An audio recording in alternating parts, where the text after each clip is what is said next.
disapproval, scared looks when I head to the buffet line, or questions from small children about whether I have a baby in my tummy. But don't get me wrong, obesity is no laughing matter. I went to see a dietitian just the other day, and she said she was very concerned about my body mass index. She showed me on a chart. I left feeling rather despondent because I've no idea how I'm going to gain 3 feet in height. But being tall is simply awesome. I just love being the tallest guy in the room.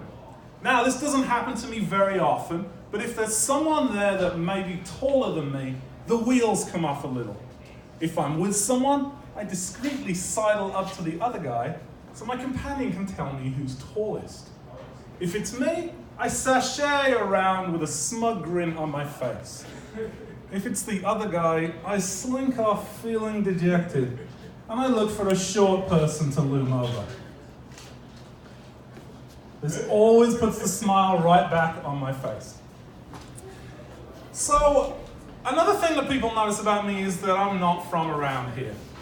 I was born in merry old England and moved here 20 years ago. Now, both of my countries speak English, vaguely. Words in America sometimes have different meanings, and this can cause serious confusion. In America, fanny is childish slang for buttocks. In England, a fanny is a vagina.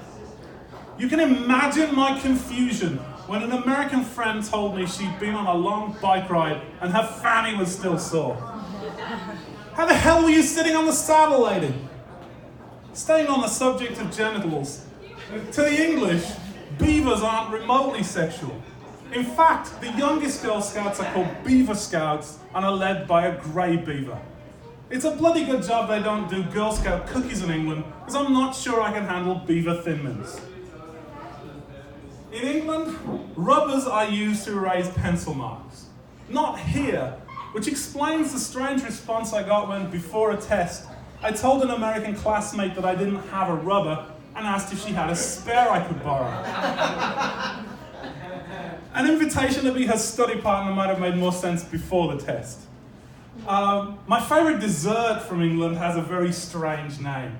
In England, a plate of spotted dick means a warm pudding with raisins served with custard.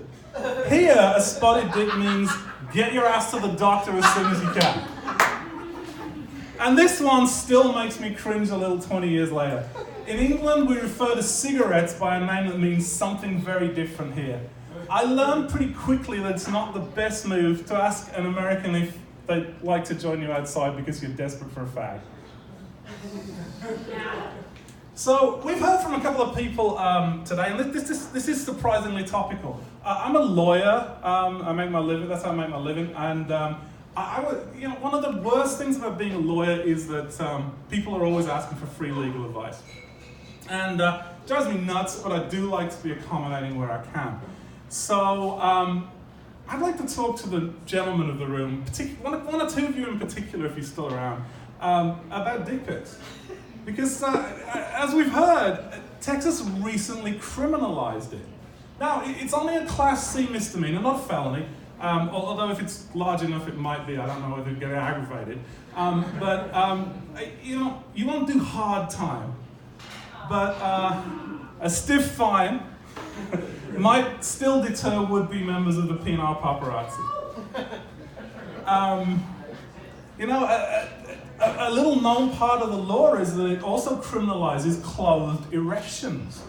And that actually has the unintended consequence of meaning that most photographs of junior high school boys are now illegal, unless you happen to catch them at one of those rare moments when they're not sporting a boner.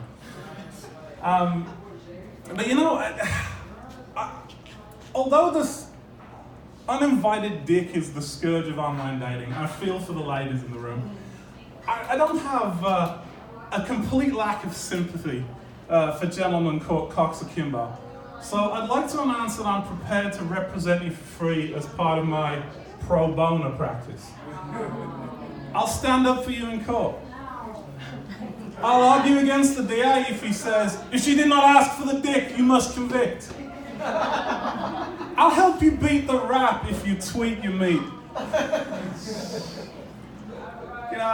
just call my toll-free number, 1-800-DICK-PIC.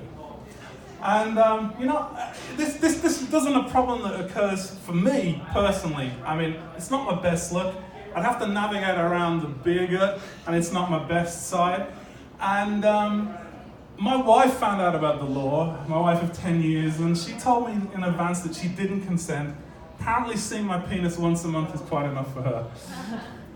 Anyway, my time's nearly up. I'm going to leave you with this observation. I was reading about the Beckhams, David and Victoria, the other day, and I learned an interesting fact about them. Apparently they named all of their children after the place where they were conceived. Now that's great for Brooklyn, but it kind of sucks for Maserati backseat. Thank you, ladies and gentlemen. You've been a lovely audience. I've been David Parsons.